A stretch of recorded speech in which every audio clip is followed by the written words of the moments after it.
இந்த ஈரான் அமெரிக்காவுக்குள்ள பேச்சுவார்த்தை ஸ்மூத்தா போய் பிரச்சனை எல்லாம் சால்வ் ஆயிரும்னு எதிர்பார்த்துட்டு இருந்தா நேற்று ட்ரம்ப் சைடு ஒரு ட்விஸ்ட் அடிச்சிட்டாங்க. அதாவது ஈரானோட ஒரு ஷிப்பை அமெரிக்கா கடற்படையினர் பிடிச்சி வச்சிருக்காங்க. இது மட்டும் இல்லாம ஈரான் இந்தியாவோட ஷிப்பு மேலேயுமே ஒரு தாக்குதல் நடத்திருக்கதா ஒரு நியூஸ் வந்திருக்கு. ஸோ என்ன உண்மையில நடந்திருக்கு அப்படின்றத டீட்டெயிலாக அந்த வீடியோவில் பார்க்கலாம். இது மட்டும் இல்லாமல் இந்த வார பற்றின ஃபர்தர் அப்டேட்ஸ் தெரிஞ்சுக்கிறதுக்கு மறக்காமல் நம்ம சேனலை சப்ஸ்கிரைப் பண்ணி ஒரு சப்போர்ட் பண்ணுங்கள். ட்ரம்ப் இப்போ ஒரு பெரிய ஒரு மாஸ்டர் பிளானில் இறங்கியிருக்காருங்க. இந்த ஈரானோட கப்பல்கள் கிட்டத்தட்ட 150க்கும் மேற்பட்ட கப்பல்கள் ஒவ்வொரு துறைமுகங்களும் ஒவ்வொரு நாட்டிலையும் இருக்கு இல்லையா. ஸோ இந்த ஷிப்ஸை பிடிச்சிட்டா இதை யூஸ் பண்ணி ஸ்ட்ரெயிட் ஆஃப் ஹார்மோஸை கண்ட்ரோல் பண்ணிடலாம் அப்படின்ற மாதிரி அவர் பிளான் பண்ணியிருக்கதா ரிப்போர்ட்ஸ்ல வந்திருக்குங்க. இந்த அமெரிக்காவும் இஸ்ரேலும் சேர்ந்து தாக்கி ஒருத்தரை கொண்டாங்களே, அலி காமினி அப்படின்றவர். அந்த தாக்குதல் நடந்தப்ப அவரோட பையன் மேஜ்தபா காமினி அங்கதான் இருந்திருக்காரு.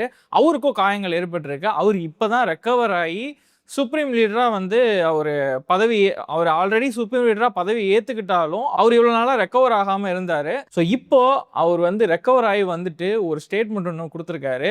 அமெரிக்காவுக்கு கண்டிப்பாக ஒரு கசப்பான தோல்வியை நாங்கள் கொடுத்தே ஆகுவோம் அப்படின்னு சொல்லியிருக்காரு. இதுக்கிடையில் பாகிஸ்தான் இந்த 2 நாட்டுக்கிட்டையுமே தயவு செஞ்சு இந்த போரை நிறுத்தி வைங்க.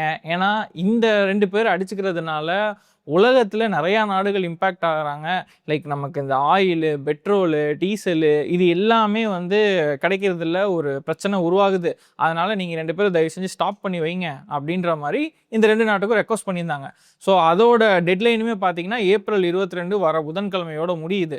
ஸோ அதுக்கப்புறம் அவங்க ஃபர்தராக அடிச்சுக்கவும் செய்யலாம், இல்லை இந்த பேச்சுவார்த்தை ஸ்மூத்தாக போய் இந்த போரும் ஸ்டாப்பும் ஆகலாம். இதுக்கு இடையில ஈராக்ல இருந்து கிட்டத்தட்ட 20 லட்சம் பேரல் ஆயில் எடுத்துக்கிட்டு வந்த நம்மளோட இந்தியன் ஷிப்பு 2 ஷிப்பை ஈரானோட கடற்படையினர் தாக்குதல் பண்ணியிருக்காங்க. நாங்கள் பர்மிஷன் கேட்டு தானே வந்திருக்கோம், எங்களை எதுக்கு அட்டாக் பண்றீங்கன்னு சொல்லிட்டு அந்த உள்நாட்டு ராணுவத்துக்கிட்ட நம்ம அந்த ஷிப்போட கேப்டன் கேட்டதுக்கு சாரி, எங்களுக்கும் அவங்களுக்கும் இந்த போர் டென்ஷன் இருக்கிறதுனால கம்யூனிகேஷன் கட் ஆயிடுச்சு. அதாவது இந்த கடற்படையினருக்கும் உள்ள இருக்க ராணுவத்துக்குமே எங்களுக்கு கம்யூனிகேஷன் கட் ஆயிருச்சு.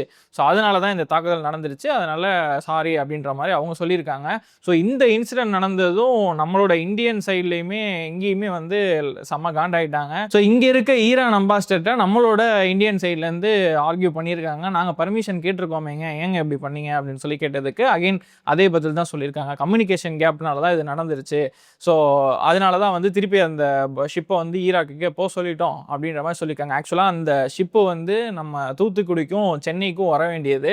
ஸோ மேபி இந்த ஒரு இன்சிடென்ட்னால நமக்கு கிடைக்க வேண்டிய இந்த ஆயில், பெட்ரோல், மேபி பெட்ரோல் விலை இன்க்ரீஸ் ஆகுது, இந்த மாதிரியான சில இம்பாக்ட்ஸ் கூட நடக்கிறதுக்கு சான்சஸ் இருக்குது. ஸோ நான் வீடியோ ஸ்டார்டிங்லேயே சொன்ன மாதிரி நம்ம அமெரிக்காவும் சும்மா இல்லாமல் ஈரானோட ஒரு கப்பலை பிடிச்சி வச்சுக்கிட்டு அதில் ஆயில்ஸ்லாம் இருக்கா அப்படின்ற மாதிரி செக் பண்ணிட்டுலாம் இருக்காங்க. ஸோ அவரோட மாஸ்டர் பிளான் என்னன்னா, கிட்டத்தட்ட 150க்கும் மேற்பட்ட அந்த ஈரானோட ஷிப்ஸ் எல்லாத்தையும் பிடிச்சி வைக்கணும், அப்போ தான் அந்த ஸ்ட்ரெயிட் ஆஃப் ஹார்மஸை கண்ட்ரோல் எடுக்கணும்னு இருக்கார்ல. ஸோ அதில் அவரோட வேலையை ஸ்டார்ட்டே பண்ணிட்டாரு. ஸோ இதில் ஈரானுமே செம்ம காண்டில் இருக்காங்க. நாங்கள் அதனால் இந்த அமைதி பேச்சுவார்த்தைக்கு வரதுக்கு நாங்கள் தயாராக இல்லை. ஆக்சுவலாக இப்போ அந்த பேச்சுவார்த்தை தானே போயிட்டு இருந்துச்சு, பட் இந்த இன்சிடென்ட்னால நாங்கள் பேச்சுவார்த்தைக்கு வரமாட்டோம்னு சொல்லிட்டாங்க. ஸோ ஒரு மாதிரி ஸ்மூத்தாக போய் முடிய வேண்டிய விஷயத்த ட்ரம்ப் தேவையில்லாமல் ஒரு விஷயத்தை போட்டு கொளுத்து விட்டாரு. ஸோ அகெயின் இப்போ அந்த வார் டென்ஷன் தான் பில்ட் ஆகிட்டு இருக்கு.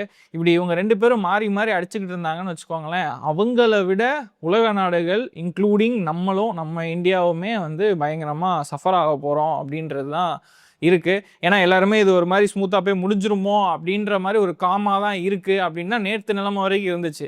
பட் திடீர்னு அவங்க இன்னைக்கு இப்படி அடிச்சுக்கிட்டதும் கண்டிப்பாக இந்த ஒரு டென்ஷனால மறுபடியும் நமக்கு இந்த பெட்ரோலு, கேஸு, இந்த விஷயங்கள்லாம் நமக்கு பெருசாக அஃபெக்ட் ஆக தான் போகுது. ஸோ இப்போ இந்த சுச்சுவேஷனால் ட்ரம்ப்புக்கு இப்போ 2 சாய்ஸ் தாங்க இருக்குது. ஒன்று, ஆடா சண்டை போடுவோம், நீ இருக்கணும் இல்லை நான் இருக்கணும் அப்படின்னு சொல்லிட்டு அடிச்சுக்கிட்டு சாகுறது.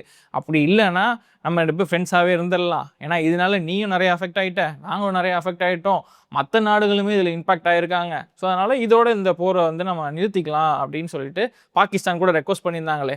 ஸோ அதை அக்செப்ட் பண்ணிட்டு போகிற மாதிரி போகிறது தான். இந்த 2ல் எதை ட்ரம்ப் சூஸ் பண்ண போகிறாருன்னு தெரியல. நீங்கள் இந்த 2ல் ட்ரம்ப் எதை டிசிஷன் எடுப்பார் அப்படின்னு சொல்லி நினைக்கிறீங்க?